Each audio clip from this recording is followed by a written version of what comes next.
Nós vamos só para fazer o resumo, coloca aí a 2 Timóteo 3, versos 1 até o verso 9. Para os irmãos foi falado sobre o ID, sobre o desafio, pastor Francisco. Sabe, porém, isto que nos últimos dias sobrevirão tempos trabalhosos. Vamos lá. Porque haverá homens amantes de si mesmo, avarentos, presunçosos, soberbos, blasfemos, desobedientes a pais, mães ingratos, profanos, sem afeto natural, irreconciliáveis, caluniadores, intemperantes, cruéis, sem amor para com os bons, traidores, obstinados, orgulhosos, mais amigos dos deleites do que amigos de Deus, tendo aparência de piedade, mas negando a eficácia dela, destes afasta-te. Porque deste número são os que se introduzem pelas casas e levam cativas mulheres nécias, carregadas de pecados, levadas de várias concupiscências, que aprendem sempre e nunca podem chegar ao conhecimento da verdade. E como Janes e Jambres resistiram a Moisés, assim também estes resistem à verdade, sendo homens corruptos de entendimento e réprobos quanto à fé. Não irão porém avante, porque a todos será manifesto o seu desvario, como também o foi daqueles. Meus irmãos, nós temos aí no nosso tema, Ide o desafio final. Se vocês observarem bem, antes de nós começarmos aqui, vocês podem observar que nós temos na grande comissão, Mateus 28, 19, pode até colocar aí na tela, Mateus 28, 19, diz assim, olha, ide portanto, olha aí, ide portanto, ou portanto ide.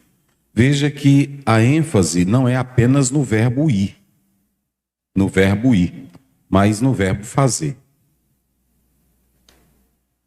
É preciso entender que a natureza da missão não está apenas em ir. Tem muita gente que está indo, como falou aqui o pastor Francisco. Tem muita gente que está indo para a África, tem muita gente que está indo para os Estados Unidos, mas estão indo simplesmente se congregar com outras pessoas, estão indo em busca de algo melhor.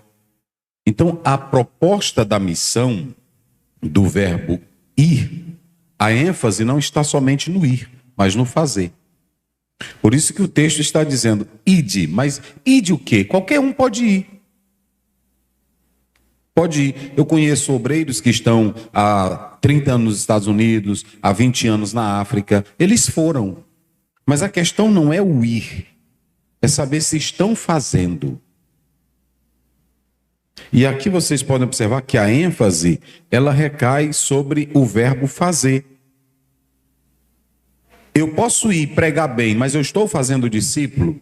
Eu posso ir ser um professor de hermenêutica, de homilética, mas eu estou fazendo discípulo? Então é necessário entender a natureza da missão, a natureza do ide. Veja que o Senhor está dizendo ide. E quando você vai, você tem que ir com a consciência de quem está lhe enviando. Se você lê o 18, olha como é o 18, volta bem atrás. Olha o 18. É-me dado todo o poder no céu e na terra.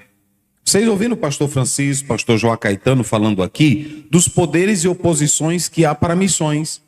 Mas o Senhor não te coloca para pensar nos desafios de missões. O Senhor te coloca para saber que Ele que está te enviando, é quem tem todo o poder nos céus e na terra. Eu preciso tomar consciência de que quem está me enviando é maior do que o Islã, é maior do que a oposição, é maior do que toda e qualquer circunstância. Então o grande problema é que tem muita gente indo sem ser mandado pelo dono da seara.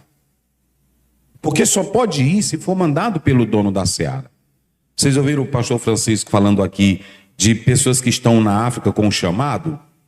Há especificamente 6 tipos de chamados na Bíblia. Tem um que é chamado sem saber, como Jeremias, capítulo 1:5. Antes que te formasse no ventre, eu te chamei. Jeremias não queria ir. Veja bem, não havia vontade em Jeremias.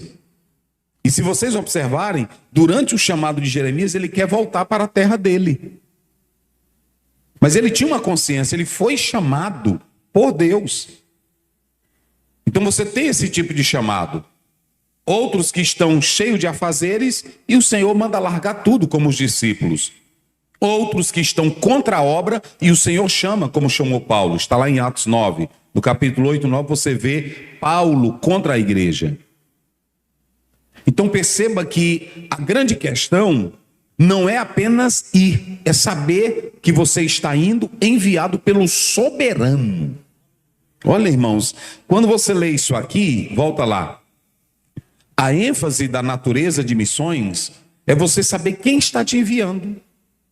O que dá fortaleza para um missionário no campo de trabalho não são os desafios que ele vai encontrar lá.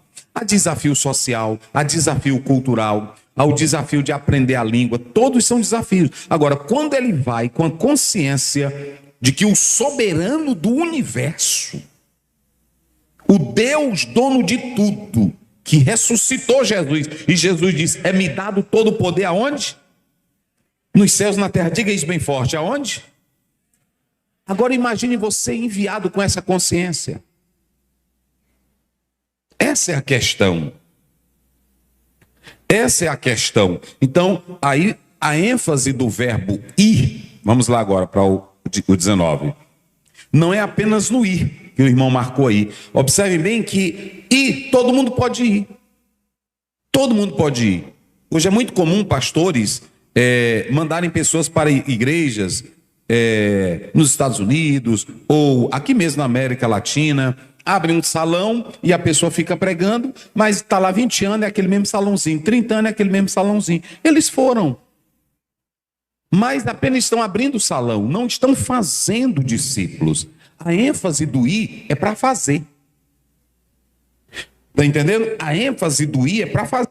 E qualquer um pode ir. Vou dar um exemplo. Uma pessoa pode ir para os Estados Unidos, sair daqui do Brasil, abrir uma igreja, alugar um salão, botar umas cadeiras, pintar, reunir os irmãos do Brasil que moram lá e abrir uma igreja. Mas estão fazendo discípulos? Ou já são discípulos feitos? Coloca aí Atos 1, 2. Atos 1, 2. Só para... deixa eu ver aqui. Coloque aí. Olha o verso 3. Observem bem. Depois de ter padecido, se apresentou vivo com muitas provas infalíveis, sendo visto por eles, e espaço de 40 dias falando das coisas concernentes ao reino de Deus. Pode passar. Agora, coloca o verso 1, primeiro, de Atos, primeiro. Fiz o primeiro tratado, ó Teófilo, acerca do que, irmãos? O que? Não só a, mas o que? A ensinar. Veja que você tem dois verbos aqui. Esse verbo fazer é fabricar. Não se faz discípulo sem ensino, gente. E há muita gente que está indo para missões, mas não estão com a ideia do soberano. O chamado da missão tem que ser formado em cima de quem está te enviando. E no exemplo de quem te envia, porque quem envia, Jesus, olha o que a Bíblia diz, não só começou a fazer, mas ao quê? A ensinar. Vocês ouviram aqui o pastor Francisco, o pastor João Caetano falando? Há muitas coisas que essas religiões, elas estão tendo um poder, porque há uma ênfase dos pais e há uma imposição, ainda que não haja um ensino, mas há uma imposição. E o grande problema é que a igreja não está se dedicando a ensinar. Não está se dedicando a ensinar.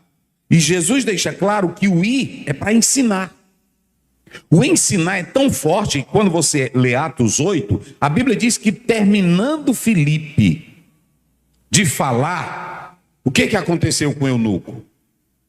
Ele quis ser batizado. Veja o poder do ensino da palavra para quem vai fazer missões. Então, quando a gente fala desse desafio aqui, olha, Ide, o desafio final. Esse ide, ele tem três perspectivas. Primeiro, é um ide que está em cima do que o Pai faz, porque João 3,16, o Pai envia. Deus enviou o seu Filho, Deus amou o mundo. Primeiro, a missão não começa com a igreja, a missão começa em Deus. Quem é que envia o primeiro missionário para o mundo? Deus. Então o ide começa com Deus, ele manda o Filho. O Filho manda a igreja. Mateus 28,19. Ide fazei discípulos. Ide fazei discípulos. E o Espírito capacita a igreja para missões. Atos 1,8. Mas recebereis poder ao descer sobre vós. Sereis minhas testemunhas em Judeia, Samaria e até os confins da terra. Veja que a missão, ela envolve a Trindade divina. Então a natureza da missão da igreja está no fazer, no ir e no fazer, não apenas no ir. Ir qualquer um pode ir, mas está no fazer. E para fazer tem que ensinar. É como se um oleiro vai fazendo alguma coisa. Então, se você pegar Mateus 28,19, Marcos 16,15, se você pegar Lucas 24,47 ao 49, aqui está a natureza da igreja fazer missões. Mas eu disse que eu vou só fazer um resumo. Então, observem bem. Coloca aí na tela a introdução que eu coloquei para os irmãos observarem. Você que está aqui esta noite, você que já ouviu várias mensagens hoje, durante o dia, à tarde, eu quero dizer para vocês o seguinte, está aí, mas vocês podem observar. Jesus deu a ordem para pregarmos o evangelho e fazermos discípulos de todas as nações. Está aí. Mas é preciso sermos conscientes que desde o momento que se iniciou a última hora, os momentos finais, esse desafio tem aumentado. Olha ali, ontem eu estava, aliás, quinta-feira, olhando para essa frase, essa expressão aqui, o desafio final. Irmãos, olhem bem para mim aqui, eu vou dizer algo para vocês. Quando começou o desafio final? Não está agora porque estamos enfrentando a crise na Europa, a crise no Brasil ou em outros países. A hora final começou no momento em que Jesus Cristo chegou nessa terra. A hora final começou ali. O desafio final começou ali. Quando Jesus chega, a partir da primeira vinda de Cristo até a sua segunda manifestação, nós temos o que é caracterizado como desafio final. Porque é o último período da existência da igreja aqui na terra. E isso é caracterizado escatologicamente como últimos dias. Então, quando eu estava aqui sentado olhando para aquela frase, o desafio, ide, o desafio final, Jesus veio e ele abre. Vamos colocar aí Joel 2,28, só para os irmãos observarem uma coisa. Coloca aí na tela, Joel 2,28. Vamos lá. Joel 2,28. E há de ser que depois derramarei do meu espírito sobre toda carne. Os vossos filhos e vossas filhas profetizarão. Só quem tem boca, vamos ler bem forte para não dormir. E há de ser que depois... Sim. Isso. E o quê?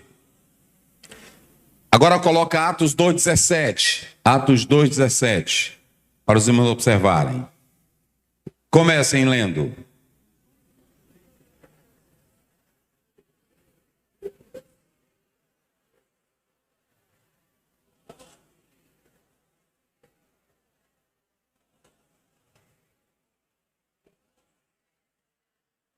Qual é a diferença entre Joel e a diferença entre Pedro, que está citando o texto de Joel? Os jovens, qual é a diferença entre os dois textos que vocês leram?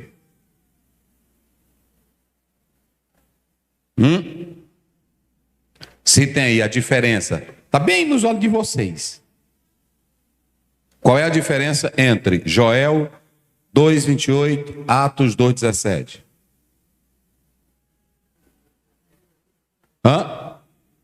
Os últimos dias, gente, não aparece em Joel.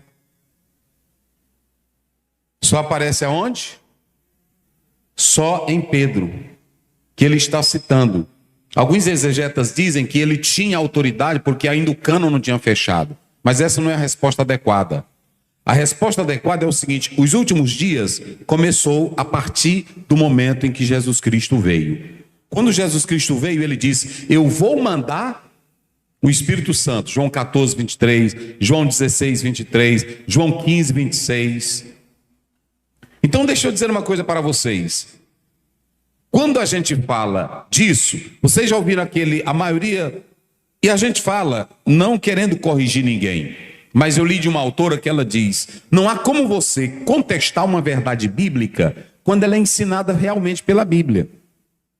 Aí tem pessoas que dizem assim: olha, Deus ainda vai derramar um grande avivamento no mundo. Não vai mais. Ele não vai, ele já derramou. O maior avivamento Jesus já derramou. Ele disse: eu rogarei ao... E ele vai mandar o quê? E ele vai ficar com o quê? Já desceu. Se você ficar dizendo isso, você está contrariando a Bíblia. E ainda tem mais. Isso aqui é preguiça para não fazer missões. Porque Deus está dizendo: os últimos dias chegou e você agora tem o Espírito Santo, tem a palavra. Toma posse e vai pregar o Evangelho. Não tem mais o que esperar. Vocês se lembram, o pastor citou aqui, é João 4,35. O que foi que Jesus disse para a mulher, para todos os discípulos? Os campos estão o quê? Já estão aí. Os campos estão brancos. Agora, preste bem atenção. Se eu já tenho a promessa, o Espírito Santo já veio, e ele disse que eu vou receber poder, e você o quê? Testemunha. Por que que eu ainda sou covarde? Por que que eu não assumo o desafio? Isso é muito interessante. York, no livro que ele escreve, ele diz que o problema da igreja é não entender os desafios quando eles aparecem. Os reformadores não fizeram missões. Os reformadores não fizeram missões. Sabe o que foi o atrapalho? Muita coisa boa, mas eles tinham também muitas coisas erradas. Uma delas, diziam que pregar para um pagão era questionar a predestinação de Deus. Por isso que muitos reformados não foram pregar. E eles disseram: se Deus quer que ele salve alguém lá, ele vai dar o jeito dele. E cadê o cumprimento do ID? A igreja da reforma, aí alguém diz: ah, mas eles se dedicaram só em construir uma teologia para arrancar a igreja. Eram almas. A igreja na reforma não se percebeu disso. Aí veio o quê? O iluminismo, entrou o racionalismo, a igreja não soube responder como deveria, veio a neo-ortodoxia, veio o liberalismo teológico. E olha como é que está a Europa, como o pastor falou aqui hoje. E no meio disso, Deus levanta movimentos como os puritanos, os moravianos, que trouxeram a efervescência para o projeto de missões. De pessoas que se doavam para missões. Então, é muito importante que você entenda o seguinte: nós já estamos nos desafios finais. O que é o desafio final, pastor? Do ID. O desafio começou quando Jesus Cristo disse: ID. Quando ele chegou da sua primeira até a segunda vinda, são os últimos dias. Diga comigo: nós já estamos vivendo os últimos dias. E aí quando você lê João 18, filhinhos, é já a última hora. Aí observem bem, e no meio desses desafios finais, quais são os maiores desafios desta igreja? Aí vocês já ouviram aqui o pastor falar, pastor Francisco, pastor João Caetano. Mas se vocês observarem o texto todo que eu li, pastor Antônio Gilberto dizia que 2 Timóteo 3 é um retrato, é um catálogo da atualidade. Coloque lá o texto 3, 2 Timóteo 3 primeiro. Observem bem, vamos lá. Como é que diz a primeira frase aí? Primeiro versículo? Sabe. Olha, ele está chamando para uma consciência. Sabe. A igreja ela só não tem consciência se ela não quiser. Escute bem, os últimos dias, eles são... Começa da onde? Da primeira vinda até o segundo aparecimento dele. Esses últimos dias não começou com Joel. Por isso que Joel não usa últimos dias. Só quem é que usa últimos dias? Porque começou a partir de quem? De Jesus Cristo. A partir daí nós estamos na era final.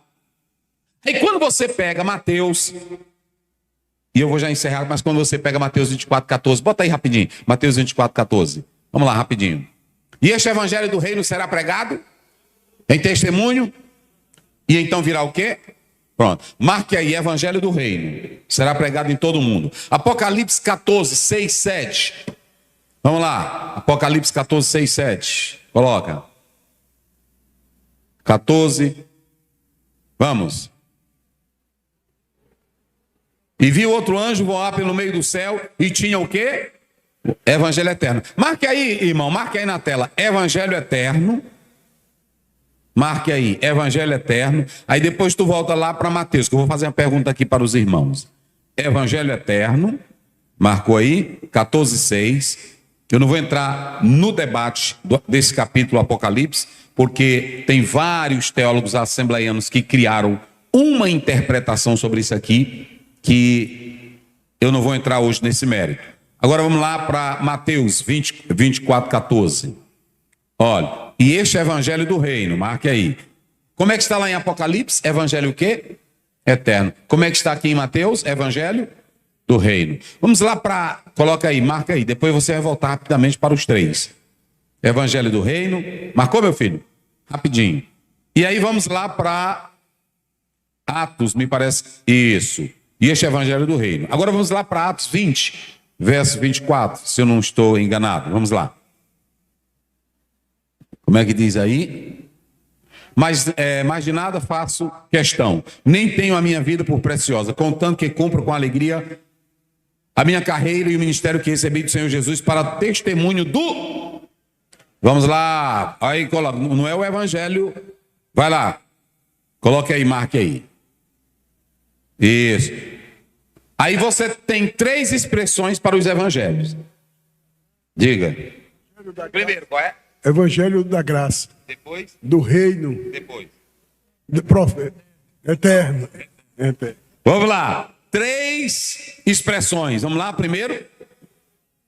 Vamos lá, primeiro, para vocês, que aqui é importante vocês saberem disso. Qual é o primeiro? Evangelho do reino, evangelho eterno e evangelho da graça. Quantos evangelhos temos aí? 3, vamos lá. Evangelho e evangelho. Coloca Mateus 4,17. Mateus 4,17. Vamos lá. Vamos rapidinho aí. Aí depois você vai voltar para os 3 aí que eu vou colocar. 3. Mateus 4,17. Aí é 1. Desde então começou Jesus a pregar e a dizer: arrependei-vos, porque está próximo ao reino dos céus. 23. Olha o 23. 4,23. E Jesus andando junto ao mar da Galileia, viu dois. Percorria Jesus toda a Galileia, ensinando nas sinagogas, pregando o que é evangelho? Pronto. Jesus pregava, marca isso aí. Qual era o evangelho que Jesus pregava? Pronto. Quantos evangelhos estamos falando? 3. Quais são os 3? Do reino? Pronto. Agora vamos lá para Gálatas 1:8. Gálatas 1:8. Depois você volta para aí. Vamos lá. Mas ainda que nós mesmos ou um anjo do céu vos anuncie o quê? Outro evangelho, além do que já vos tenho, seja o quê? Então só existe um evangelho. Não existe 3 evangelhos.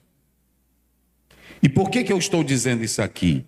Porque quando você pega isso ali, o desafio final, nós estamos na última hora, chamada dispensação da igreja. Quando você pega Mateus 24, há um duelo que eu não vou entrar aqui. Mateus 24, se é para a igreja, tem a grande tribulação, tem teólogos que dizem que sim, mas observem bem. Mateus 24, Jesus começa pregando em Mateus 4:23 o evangelho do reino. Ele está dizendo o reino de paz, O reino de justiça, da salvação está chegando. Em Mateus 24, 14, e este evangelho do reino será pregado em todo o mundo. Aí é o evangelho da pregação messiânica, naquele período. Em Apocalipse capítulo 14, o anjo pregando, anjo não prega evangelho, mas ali ele está anunciando o evangelho eterno como o único Deus que domina, é o evangelho de juízo. Mas é um só evangelho. E quando Paulo fala que pregava o evangelho da graça de Deus, era o de Efésios 2, 8, 9. Porque pela graça sois salvos, não vem de vós nem de obras. O evangelho é um só. O evangelho é um só. E eu não vou entrar nos debates aqui dos teólogos assembleianos que pegaram Apocalipse 14 para tentar dizer que o evangelho ali, a graça saiu e vai ser um evangelho à força. Isso cria salvação pelas obras. Então eu não vou entrar nesse mérito. O evangelho é um só. Ele está sendo proclamado em nuances diferentes. Mas Paulo diz que existe um só evangelho. Então quando você observa isso, por que eu estou dizendo? Porque agora é o momento da igreja pregar. E desde o momento em que começou essa hora final, com a primeira vinda de Cristo até a sua parousia, a sua manifestação, a igreja tem a responsabilidade de anunciar o evangelho. Mas tem uma coisa, ela não vai anunciar o evangelho em tempos bons. É isso que eu quero dizer para vocês. Esse é o problema. Por isso que Paulo começa, volta lá para o texto de 1 Timóteo 3, aliás, 2 Timóteo 3, sabe, olha aí, sabe. Isso aqui é muito interessante, porque Paulo estava preparando Timóteo. E como Paulo estava preparando Timóteo, ele estava dizendo, meu filho, a partir do momento que Jesus Cristo veio, ninguém vai gostar da palavra dele. Lá em Mateus 10, Jesus disse, se perseguiram o dono da casa, quanto mais os domésticos. Não tem tempo bom para a igreja aqui na terra. Pode tirar isso da mente de vocês, até o tempo final. É isso aqui que a igreja vai enfrentar. Por isso que Paulo está dizendo, nos últimos dias, desde o dia que Jesus foi embora, que ele veio, e que ele foi embora e vai voltar, a igreja vai viver esses últimos dias, que é o desafio final. Por isso que ele está dizendo, os últimos dias sobrevirão, serão o quê? Aí se você pegar esses últimos dias, tem um aspecto escatológico, aí não tem nada de um tempo humano, aqui é um tempo espiritual. Não tem aqui um aspecto cronológico. Esse tempo aqui, por que é kalepoi no grego? Trabalhoso, difícil, tempo endemoninhado, tempo onde o diabo vai mandar. Kalepoi é tempo onde o diabo reina. Essa última palavra, tempos trabalhosos, é a mesma de Marcos 5, daquele demônio que ninguém conseguia prender ele. Olha o tempo que o Senhor está colocando a igreja dele. Filhinho, o mundo jaz no maligno. Então o tempo agora que a igreja vai enfrentar são tempos maliciosos, demoníacos. E tem uma coisa, irmãos, escute aqui. A Assembleia de Deus, ela tem que se voltar agora para isso aqui que nós estamos falando. Esses tempos trabalhosos, o pastor Francisco pontuou aqui, mas eles envolvem algumas coisas. Tudo que vocês pensarem sobre relativismo, hedonismo, materialismo, marxismo, está bem aqui nesse capítulo 3. Está aqui nesse capítulo 3. Vamos lá? Passa aí, só para os irmãos terem uma ideia. Olha aqui, ó. Porque haverá o quê? Homens amantes de si. Olha aí. Homem, o que é um homem amante de si mesmo? Como é que chama isso aí? Não, amantes de si mesmo. Como é que tem uma palavrinha? Narcisismo. Tá tudo aqui. Não tem nada novo. É porque a gente fica o narcisista. E o que mais? Avarentos são os presunçosos, soberbos, blasfemos, desobedientes a pai, mãe, ingrato. Pode passar. Sem afeto natural, irreconciliável, caluniador, intemperantes, cruéis, sem amor para com os bons. Esse é o tempo que eu e você vamos viver. E eu vou dizer uma coisa aqui, se essa igreja não se encher do Espírito Santo e da palavra, ela não vence esse tempo mau. Estão entendendo agora? Não existe essa, pastor, como é que eu faço para vencer o tempo mal? Eu vou te mostrar. Traidores, obstinados, orgulhosos, mais amigos dos deleites do que amigos de Deus. Tendo aparência de piedade, mas negando a eficácia dela. Deixa se afasta. Vou fazer uma pergunta aqui para os irmãos. Qual é o problema da gente viver no meio dessas pessoas?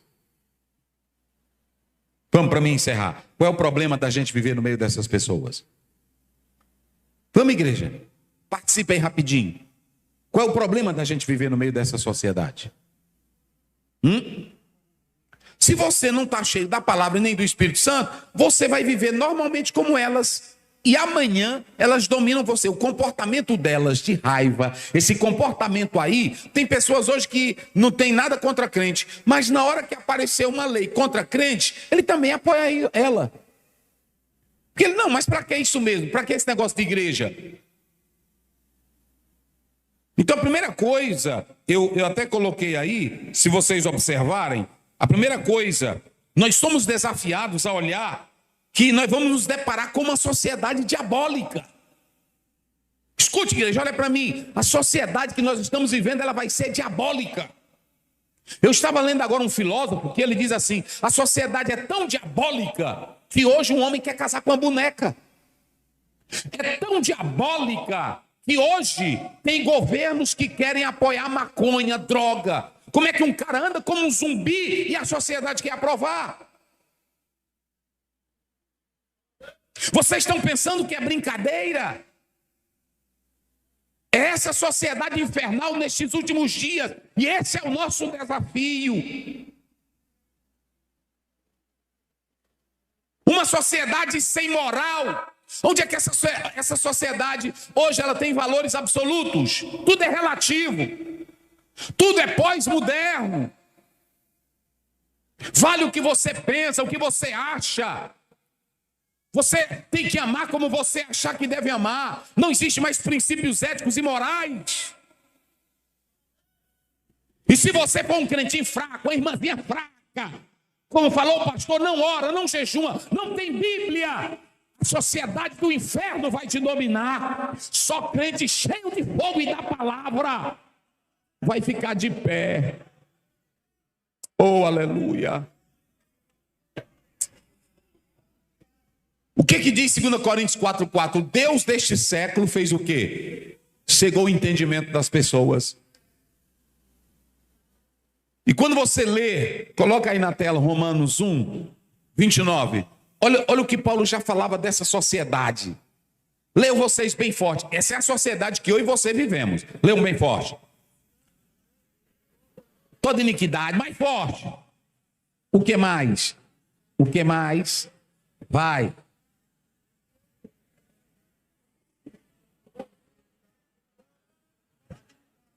30, verso 30. O que mais?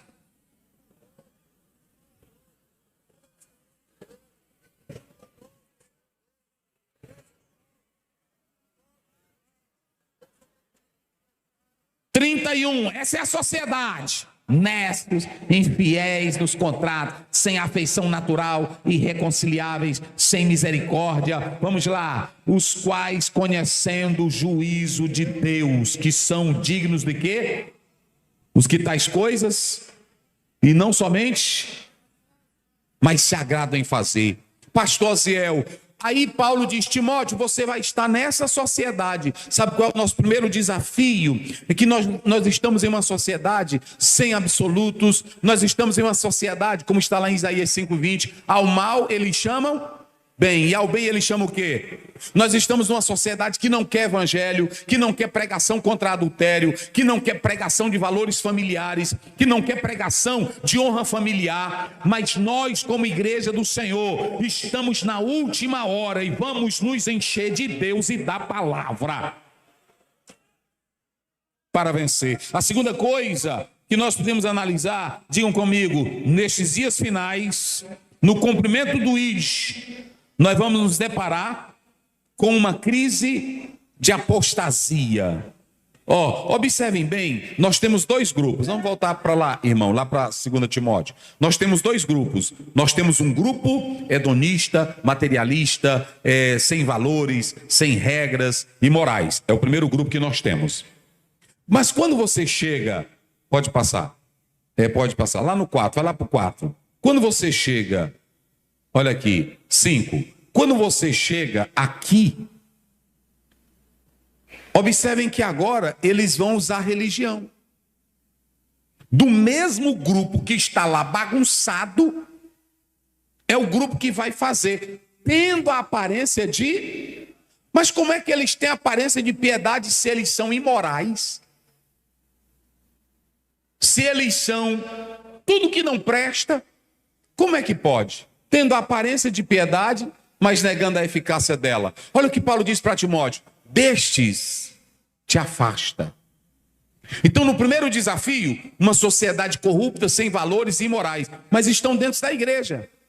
Vocês sabiam que hoje, essa crise da apostasia ela é tão forte, irmãos, que nós temos vários pastores que agora estão inventando, dizendo que eram assembleianos ou de outras igrejas que estão voltando para o catolicismo. Vocês estão vendo isso? E vocês estão vendo líderes que pregavam o evangelho com tanta ênfase e hoje eles apoiam casamento contrário, dizendo que não estava na pauta de Jesus.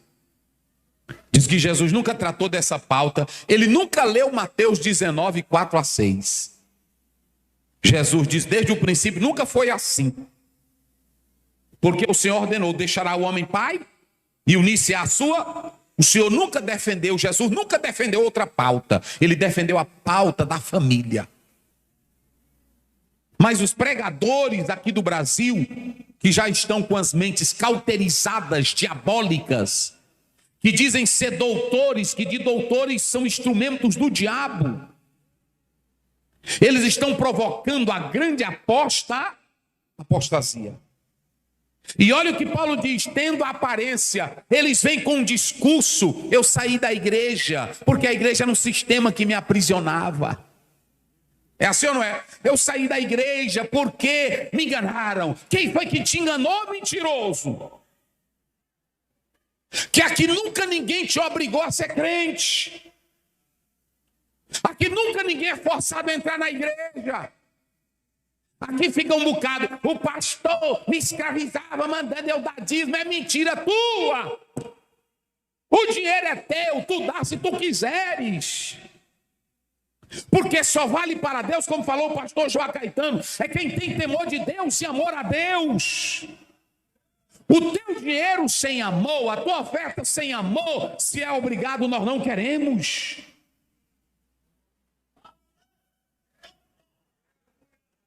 E na internet é um bocado de crente ouvindo. Eu sei que até crente daqui espalha esses vídeos. Dizendo, o dízimo era para o judeu, era no tempo da lei. Aí a Bíblia diz que Abel deu oferta antes. Abraão deu dízimo antes. Jacó deu dízimo antes.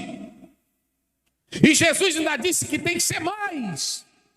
Porque quem ama a Deus faz com o coração, não é obrigado por ninguém. Mas há uma apostasia generalizada. Esse é o desafio final. E eu vou dizer uma coisa, não adianta a igreja falar em missões.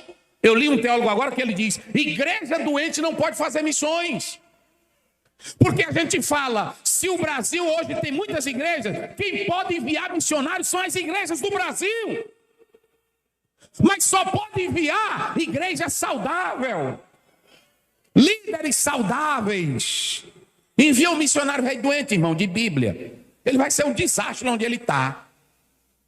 Envia um pregador velho que diz, não, é o seguinte, alguns vão se salvar, outros não vão. Manda ele para tu ver. Ele vai ficar deitado no fundo da rede, comendo o dinheiro da missão, dizendo, Jesus vai enviar alguém para tocar nele. Irmão, nós temos que ter cuidado. Igreja doente, pastor doente não faz missão. E a apostasia, ela vem de dois lados. Ela vem do diabo, lá de fora, ela vem do mundo, mas ela também vem de dentro. Está lá em Atos 20, 29. É de dentre vós. Então, muito cuidado, escute bem, para a gente fechar aqui.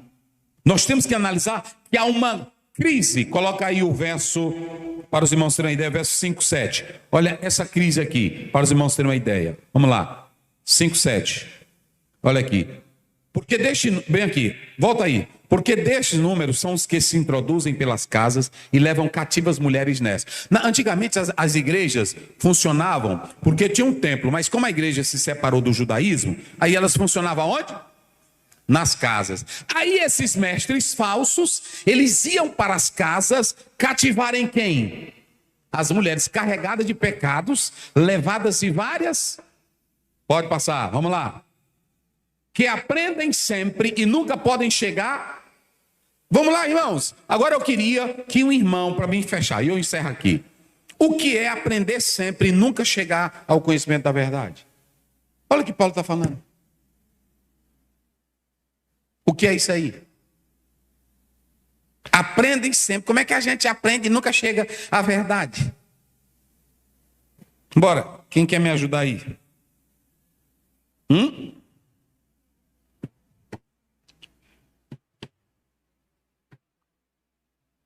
que é isso aí?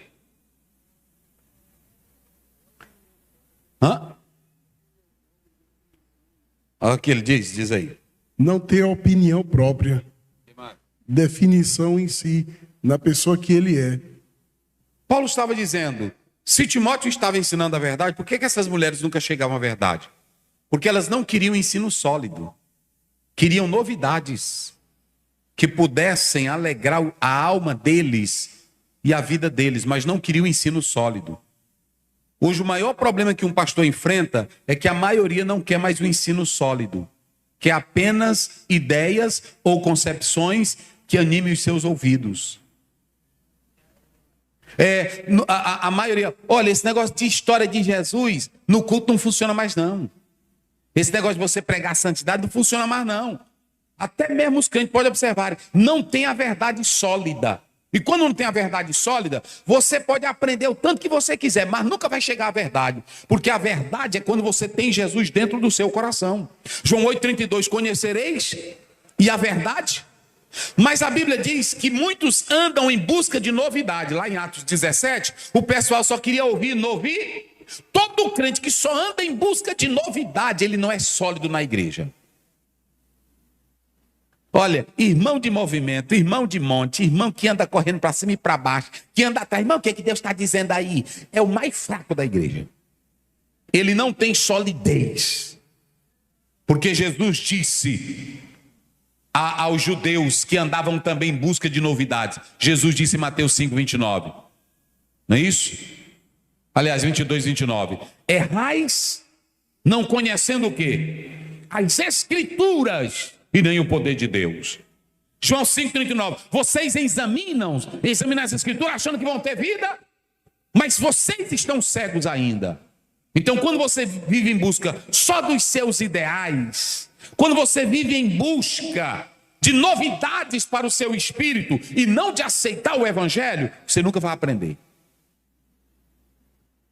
Tem muito irmão, não, irmão, não gosto do pastor Zé, não, porque eu gosto é da promessa, é da chave do carro, é que anda. Eu gosto é do sapato de fogo. Tu não gosta de nada. Você não quer se solidificar na verdade. Porque um homem de Deus, está lá em João 6,68, quando Jesus Cristo disse para Pedro e os demais discípulos, se vocês quiserem ir, pode ir embora, não estou me importando não tenho um discurso de novidade para vocês. Eu tenho a verdade do Evangelho. Aí foi que ele abriu a boca e disse, para quem iremos? Nós. Só tu tens a palavra da vida eterna. Então, sabe por que a igreja cai na apostasia, cai nos movimentos? É porque você não está solidificado. Para mim pode aparecer o teólogo liberal, pode aparecer o neo-ortodoxo, pode aparecer o diabo pregando, mas quem recebeu o verdadeiro evangelho e é beneficiado, não abre mão das verdades de Cristo Jesus. Então, vamos fugir da apostasia, está aí. E aí, observem bem, nós vamos enfrentar uma onda de negação. Está aí, irmão, homens que pregavam, jovens. Olha, quando você vê um pregador, Deus só quer o coração, fuja dele. Quando você vê um pregador, eu não fui chamado para atacar ninguém, eu não fui chamado para pregar pesado, eu fui chamado só para ensinar. Pode largar ele de mão que ele não presta não. A Bíblia diz que Paulo disse, eu estou pregando todo o conselho de... O pregador fala do inferno, fala do céu, fala do pecado, fala da imoralidade, fala da vergonhice, fala do cão, fala de tudo. Porque se tu quiser ir para o céu, só vai se arrancar o pecado velho da tua vida. Então pronto, não é com esse negócio dessas mensagenzinhas que tem por aí que não vai funcionar nada. E esse é o maior desafio nosso hoje. Você pensa que você vai lá pro exterior ou para a África com historinha. Olha, eu vim trazer aqui um negocinho. Você vai para lá, vai se conectar, vai se habituar, mas depois você vai mostrar a mensagem que salva. Quem salva é Jesus, quem liberta é Jesus. E em último lugar, nós vamos nos deparar com a maior resistência ao evangelho na atualidade. Esse é o maior desafio nosso. Coloca aí o verso 8. Olha aqui, ó. E como Janes e Jambres resistiram a Moisés, assim também estes resistem à verdade. Olha, sendo homens, como é que diz aí? Leiam vocês, só para encerrar. Sendo o quê? Homens o quê? Corruptos de entendimento, réprobos, ou seja, reprovados. Eles já não prestam para nada, mas estão resistindo o evangelho. Olha o tanto de autoridades que estão sendo hoje contra a Bíblia. Olha o tanto de pessoas que estão se levantando contra o evangelho. E deixa eu dizer uma coisa para vocês. Nós temos 2 feiticeiros nos dias de Moisés. Como era o nome deles? 2 feiticeiros. Vamos lá, bem forte. Como era o nome deles? Sabe o que eles faziam? Eles usavam truques mágicas na frente de Faraó para dizer para Faraó que o que Moisés fazia era truque, era embuste, era mágica, para ele não crer no poder de Deus. Mas tem uma coisa, o diabo pode se levantar contra o evangelho. Escute aqui, o nosso desafio é que esses homens cruéis, miseráveis, essa sociedade diabólica, ela está aí. Mas quem está cheio da palavra, como Moisés foi cheio da palavra, ele não teme os feiticeiros de Faraó. Levanta a tua mão e diga com autoridade: eu não vou temer, Senhor, os feiticeiros, os bruxos, os mágicos, porque quem está te enviando é o dono do universo. Eita glória, quem crê? Quem pode dizer glória a Deus? Irmão, toda vez que o evangelho for pregado, ele vai sofrer resistência. Mas tem uma coisa, a Bíblia diz que os magos jogaram as varas e viraram o quê? Serpente. E Moisés fez o quê? Jogou, e o que acontece? A dele engoliu. Ou seja, pode ter mágico, pode ter feiticeiro resistindo ao evangelho, mas no tempo final, quem prevalece é o evangelho de Jesus Cristo, o Filho de Deus. Então, a igreja, ela tem esse desafio, meus irmãos. Esse desafio é do ID. O ID coloca isso. Coloca o resumo aí para os irmãos, quem quiser anotar. Se você quiser, você tem que fazer essas 3 coisas aqui. Nós vamos ter essas resistências. Está aí. Nós vamos nos deparar com essa sociedade infernal, sem absolutos, materialistas, relativistas. Irmão, essa sociedade está tão louca, vocês não imaginam. Ela está tão louca, está tão louca. Eu já disse aqui para os meus, eu estava no aeroporto e um homem andando com uma boneca, botando pipo nela. Isso é uma loucura, meus irmãos. É uma sociedade louca. Essa sociedade, ela está tão louca que aí ela não tem mais controle de nada. Ela perdeu o equilíbrio. E tudo que ela diz é aceitável. Pode observar, quando é música mundana, se é batendo na mulher, eles acham bom. É assim? Eles acham bom. Até as mulheres acham bom. Música que diz que é para bater. Chama de cachorra. Ela diz, só cachorra mesmo. Que sociedade é essa? Está uma sociedade, irmão, sem controle. Está aí. Sem valores absolutos. E em segundo lugar, está aí, olha. Essa sociedade, nós vamos nos deparar com a maior crise de apostasia. O pastor Francisco falou aqui. A maior crise de apostasia. Aí vocês podem observar que Jesus disse que um cego guiando outro cego cai aonde? Aí como é que 2 crentes desmantelados, desviados da igreja, formam uma congregação de desigrejado, irmão? É um cego guiando o outro? Mas meu Pai do céu, Aí observem bem, nós vamos enfrentar essa negação da fé sem precedente nestes últimos dias. E em terceiro e último lugar, coloque aí, nós vamos nos deparar com a maior resistência de pessoas ao evangelho. Olha para mim aqui, filósofo, médico, advogado, juiz, deputado, senador, presidente, o cão, o inferno vai se levantar contra esse evangelho. Mas tem uma coisa, quem estiver cheio da palavra não vai abrir mão dessa verdade. Oh, glória a Deus! Quando eu estava lendo esse texto, eu me perguntava, meu Deus, como é que Paulo está dando conselho para Timóteo que ele vai enfrentar esse desafio todo? Coloca o verso 12, olha o verso 12, volta lá, olha o verso 12. Porque a gente diz assim, pastor, e a gente tem todos esses desafios, e aí, o que acontece? Aí observem bem, olha aqui, e também todos, não, coloca do 10, verso 10, olha o 10, olha o que Paulo diz, Timóteo, o mundo está nessa desgraça, está tudo se acabando, valores sendo desperdiçados, ninguém respeita ninguém, é a última hora, mas eu quero te dizer uma coisa, você vai ficar de pé, porque tu tens seguido de perto a minha doutrina. Igreja, olhe para mim aqui, quando Josué começou a missão, 1, 7, 8, Deus diz, Josué, tu vai enfrentar inimigo, tu vai enfrentar exército, mas não aparta da tua boca o livro desta lei. Irmão, nunca houve uma recomendação de Deus para tempo de desafio, se não for da palavra. Ele disse para Josué, pegue a palavra. Se vocês observarem, Mateus capítulo 4, Jesus começou o ministério dele. Como foi que ele derrubou o diabo?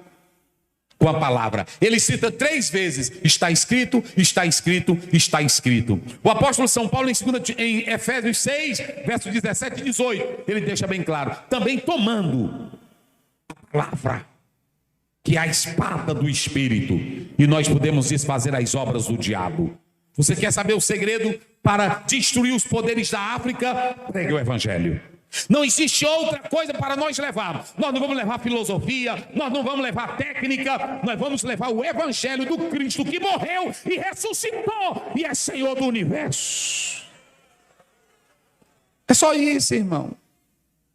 É só isso. Aí quando você vai para Hebreus 4:12, a palavra de Deus é viva e Jeremias 23, 29. Não é a minha palavra como o quê? Então pronto, é só tu pregar a palavra, tá cheio do Espírito Santo, da palavra, pode vir diabo, pode vir cão, pode senador quiser fazer o que quiser, nem que arranque tua língua, nem que corte teu pescoço, mas uma coisa você não abre mão, é o evangelho que está explodindo dentro da tua vida. Quem crê nisso, diga glória a Deus. Então eu quero louvar a Deus e dizer, vamos nos encher da palavra, para pregar o evangelho, impactar esse mundo, porque a Bíblia diz em Romanos 1,16, o evangelho é o que, irmãos? É o poder de Deus. Me diga uma coisa, se você vai lá para a Malásia, você vai levar o quê? É só o evangelho. E vocês viram aqui, essa roupa que eu estou aqui, é lá do missionário, de onde é, pastor? E nós estamos ajudando ele lá, que o pastor Francisco indicou, na Indonésia. Vocês viram aqui, ele mostrou aqui batizando os irmãos, a vozinha bem mansinha, não é assim? Aí pronto, pastor, eu estou fazendo aquele trabalho de evangelho. Ele até falando. Eu disse, meu Deus do céu, minhas coisas. Mas é porque o poder não é a voz dele. O poder é isso aqui. Aí pronto, aí ele disse, olha, esse daí a família persegue ele, não quer, já rejeitou ele, mas o evangelho é mais forte, porque não há bala mais poderosa do que o evangelho de Jesus Cristo, irmãos. Oh, meu irmão, é só pregar, é só entrar com o evangelho. Agora, só faz isso quem tem convicção. O pastor Francisco falou aqui, e ele pregando, e eu dizendo aqui comigo, meu Deus, quando é que nós vamos ter na nossa liderança, em toda a nossa liderança, homens com chamado mesmo? Irmão, homem que tem chamado, a visão dele, olha, ele não pensa em dinheiro, ele não pensa em ser grande, ele não pensa em comprar casa grande, ele pensa, irmão, só em ganhar alma para Jesus. Agora um homem quando não tem chamado, aí pronto, eu vou dizer uma coisa para você, eu não quero meu pastoradozinho, só com o negócio de ter um quintalzinho, um gadinho, terminar eu vou deitar. Se for assim, Deus pode me levar. Quero logo dizer para os pastores aqui. Eu não quero ministério só para me fazer a minha vidinha, fazer uma casinha, me deitar, meninazinha formada, meninozinho formado, aí eu com netinho, e aí pronto, eu com carrinho, já aposentadoria, aí pronto. Que vida é essa que eu fiz para Deus? John Piper disse, se você não terminar a sua vida gastando ela para Jesus, a tua velhice não vale nada. Porque a Bíblia diz no Salmo 92:14, não é isso? Na velhice darão? Aí fica um irmão, eu agora tô velhinho, mas eu vou curtir meu neto. Tu vai curtir a alma para ganhar para Jesus, rapaz. É se acabar na obra. E pronto. É um bando de crente velho agora, irmão, que tem o dia deitado, parece que estão se aposentando no INSS da fé. Eu é o seguinte, eu tô com meus planos bem aqui. Olha o pastor João Caetano falando aqui. Eu estou com meus planos. Agora depois que Deus tiver, eu vou deitar. Eu pronto. A Ana, com 84 anos, a Bíblia diz que ela não parava de dar testemunho do menino. Não era assim? Aí nós fica com esse negócio. O John Piper disse que olhou, eu li num artigo, olha, olhou e viu o pai fazendo a obra na velhice. Não, eu quero morrer assim também, eu quero fazer a obra assim. Então, te acaba na obra, rapaz. É uma moça, é um rapaz. Deixa desse negócio de tu andar dizendo, eu sou lindinha, eu sou bonita. Vai ganhar alma para Jesus, moça. É o rapaz também, é um bocado também, só tudo doido para namorar. Vai ganhar alma, rapaz. Vai pregar evangelho e Deus cuida de ti. Assim, irmão, vamos gastar. Pastor Francisco falando aqui, pastor Francisco, eu estou do teu jeito. Quando eu viajo mais ela para esse lugar, eu disse, meu Deus do céu, o que é isso, meu pai? Rapaz, eu passei na frente de uma igreja, aí o pastor me mostrou, uma igrejona, e eu disse, vende-se. Eu mesmo vi. Vende-se. Eu disse, pastor, o que é isso? Pastor Zé, aí passa, já está normal. Aí passa, pastor, é o seguinte, a maioria ficaram velhinho. Olha, irmão, a maioria ficaram velhinho, não é assim? Aí o bairro cresceu, não acompanhou o crescimento do bairro. Aí está lá um monte de igrejona. Eu vi, pronto. Agora mesmo eu estava num evento, num culto lá no exterior, aí um irmão alegre, um pastor aqui do Brasil. Olha, pastor Zé, eu vou comprar essa daqui amanhã, uma igrejona, aí eu olhei. E o que é, pastor, isso aí? Pastor, fechou. É até daquela que bate em nós nos dons. Estão tudo fechando nos Estados Unidos. Aí, pô, não vou dizer o nome delas aqui, não. Mas é só batendo em dons e tudo fechando. E os assembleianos comprando. Aí pronto. Aí o pastor disse para mim, já comprei duas. Eu disse, já. Aí eu preguei já numa delas, cheio de gente do Brasil adorando a Deus. Aí, irmão, como é que nós vamos parar? Agora eu vou dizer uma coisa, se nós continuarmos também assim no Brasil, só indo para culto, não tendo desejo de ganhar almas, nós vamos também, amanhã, estar na mesma geração. Mas nós vamos continuar. E, irmão, e é bom. Eu digo até aqui, pastor Francisco, olha, todo pastor deveria fazer uma viagem, não é para Cancún, não, e nem para Veneza. Mas até para Veneza, vai também para Veneza. Vai e procura uma igreja. Vai, procura, não é assim? Se tu for só para passear, aí tu vai ver beleza. Agora, quando você chega lá, que vê a tristeza, a realidade do evangelho, você volta que nem um pastor Francisco voltou. Eu volto, irmão, ruimzinho. Uma vez, a primeira vez que eu fui para o Peru, eu vim com vontade de ir para lá. Deus abençoe, pega, porque senão eu passar a noite toda. Tu quer ir, é? Glória a Deus. Quantos podem louvar a Deus por essa boa palavra?